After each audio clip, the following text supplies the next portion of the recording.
Hello बच्चों, आज जो है मैं आप लोगों को एक बहुत ही अच्छी कहानी बताने जा रहा हूँ। उस कहानी को शायद आप अच्छे से सुनेंगे तो आपको ये पता चल जाएगा कि विद्यार्थी को करना क्या चाहिए। बहुत से विद्यार्थी जो है ना भाग भरोसे बैठते हैं कि भगवान करेंगे या भी जो भाग में लिखा होगा वो होगा, है ना। ऐसा सोचते हैं कि ये कभी भी भाग्य में कुछ लिखा नहीं होता है। भाग्य में तब लिखा आता है जब आप कर्म करते हैं, काम करते हैं, तभी आपका भाग्य बदलता है।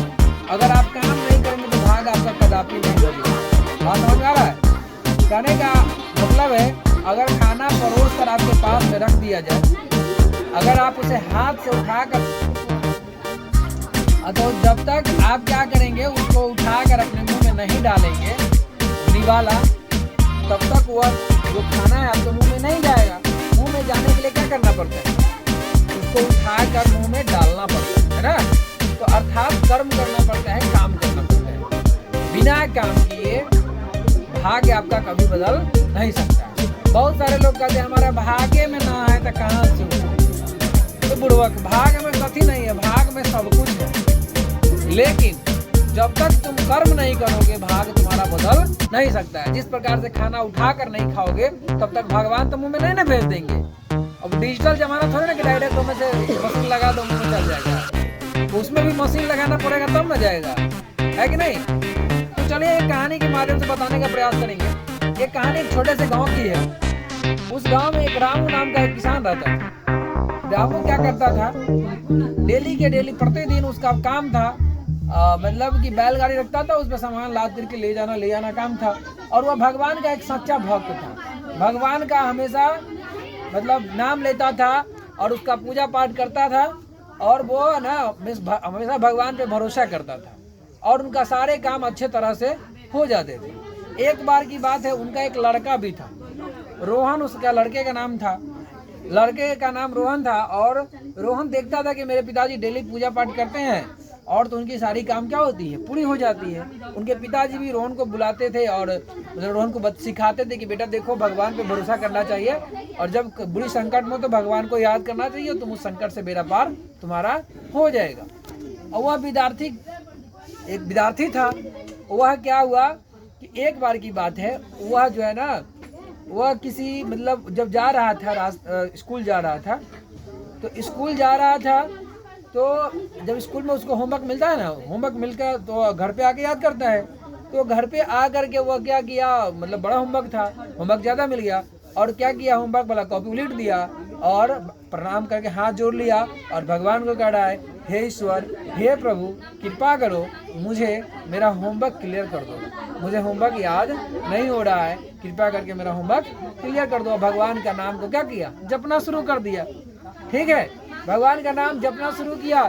थोड़े देर के बाद उसको नींद आ गया, वह कॉपी पर ही सो गया। थोड़ा देर बाद जब वह सुबह उठता है तो देखता है कि मेरा होमवर्क क्लियर नहीं हुआ। बोलता वो भगवान को कोसने लगा कि भगवान, मेरे पिताजी कहते हैं कि भगवान सब कुछ सुन लेते हैं, लेकिन मैं कुछ कहा तो मेरा भगवान सुनने नहीं किया। फिर उस दिन गुस्सा हुआ भगवान पे। फिर दूसरा दिन रेस हो रहा था, दौड़ होता है ना, दौड़ में सब बच्चा भाग रहा था, और ये सोचा कि दौड़ में मेरे सबसे आगे, मेरे तो पिताजी सिखाए कि भगवान से मांगना है। वो क्या किया, बच्चा सब दौड़ में रेस के लिए तैयार हुआ, ये भी रेस के लिए तैयार हुआ, लेकिन ये चुपचाप लाइने पर खड़ा रह गया। बाकी लेके भागा, दौड़ रहा था, एक लाइन पे खड़ा होकर भगवान को याद करता, हे प्रभु, हे ईश्वर, मुझे इसमें टॉप करा दो, मुझे, मतलब वो भगवान को याद करने लगा। और सारे लड़का उसमें से क्या हुआ, दौड़ में प्रतियोगिता में उधर फाइनल भी हो गया, रेस भी जीत गया, और ये अभी तक भगवान को ही मना रहा था। जब देखा कि रेस में जीत गया तो ये फिर भगवान को कोसना शुरू कर दिया। फिर अचानक फिर गया घर पे, पापा से गुस्सा, मतलब बोला कि अपने मन में बोला था कि पापा जो बताते हैं वो गलत है, भगवान बार बार हमको धोखा दे रहे हैं। फिर क्या हुआ, एक बार उनके पिताजी बुलाया रामू, बोला रोहन आओ, आज कुछ सामान है जो बैलगाड़ी से तुम्हें लेकर जाना है, ठीक है। तो वह लेकर जाने के लिए उसने क्या किया, सामान को लाद लिया और पहुंचाने के लिए बैलगाड़ी को लेकर चल पड़ा।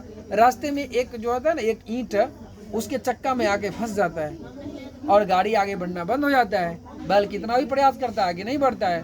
और ये सोचता है कि मतलब पिताजी बताए कि जब भी संकट में आओ तो प्रभु को याद करना। बस ये क्या किया, बस गाड़ी पर बैठे बैठे प्रभु को याद करने लगा, हे प्रभु मैं बड़ी संकट में हूँ, मुझे पार कर दो, मुझे पार कर दो। बड़ी देर हो गया लेकिन प्रभु नहीं सुने और ये प्रभु को मना रहे हैं। उनके पिताजी को बड़ी चिंता हुई कि रोहन गया लेकिन अभी तक वापस लौट कर नहीं आया। तो उसने क्या किया, जाकर देखा, रास्ते में देखा तो बैलगाड़ी फंसा हुआ था, ये आगे नहीं बढ़ रहा था। रोहन प्रभु को मना रहा था, है ना, हे प्रभु बात मान जाओ। लेकिन प्रभु जी क्या करेंगे, तो उसने जाकर अपने बेटे से कहा, रोहन ये तुम क्या कर रहे हो? बोला पिताजी मैं प्रभु को मना रहा हूँ। बोला क्यों मना रहे हो? बोला कि गाड़ी फंस गई है, गाड़ी आगे नहीं बढ़ रही है। बोला अरे बेवकूफ, प्रभु को मनाना बाद में, पहले प्रयास तो करो, प्रयास करोगे तभी तो प्रभु मानेगा। पहले प्रभु से ये मांगो कि हे प्रभु मुझे शक्ति दीजिए ताकि मैं इसको निकाल सकूं, और इसको निकालने का प्रयास करो तो तुम मनाने लगे प्रभु को। प्रभु ऐसे नहीं मानते, प्रभु तभी मानते हैं जब तुम काम करते हो, मेहनत करते हो, तभी तुम्हें प्रभु सब कुछ देते हैं। बात आई समझ में?